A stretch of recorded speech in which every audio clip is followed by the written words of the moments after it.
আসসালামু আলাইকুম। খুব সুন্দর একটি চকলেটের পার্সেল শেয়ার করছি আপনাদের সাথে। অর্ডারটা করেছে আমার এক এলাকার প্রবাসী ভাই। তো তিনি অর্ডার করেছেন আমাদের কাছে স্নিকার এক বক্স স্নিকার চকলেট।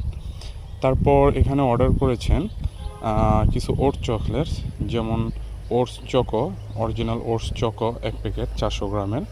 তারপরে এখানে আছে লন্ডনের বিখ্যাত সফট ক্যান্ডি, কোকোনাট ফ্লেভারের সফট ক্যান্ডি।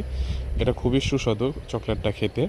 তারপরে এখানে আছে ওটস বার চকলেট আরেকটা, যেটা সৌদি আরবে খুবই পপুলার এবং খুবই বিখ্যাত। এটা হচ্ছে ১ প্যাকেট। তারপর এখানে আরেক প্যাকেট চকলেট অর্ডার করেছেন সোফান বার, যেটা ওটস এবং খেজুরের মিশ্রণে তৈরি। এই চকলেটটাও খুবই সুস্বাদু এবং খুবই স্বাস্থ্যসম্মত বাচ্চাদের জন্য। এরপরে আরেকটা হচ্ছে মিক্সড ওটস, বা যেটা চকলেট ফ্লেভারের হবে। এটাও খুব সুস্বাদু বাচ্চাদের জন্য। এরপর হাফ কেজির একটু কম গোল্ডেন কিসমিস। তো ছোট্ট এই পার্সেলটা যদিও ছোট, কিন্তু খুবই সুন্দর, আমার কাছে খুবই সুন্দর মনে হয়েছে, তাই আপনাদের সাথে শেয়ার করা। তো আপনারাও যারা এরকম সুন্দর সুন্দর পার্সেল অর্ডার করতে চান, তারা আমাদের ইনবক্সে নক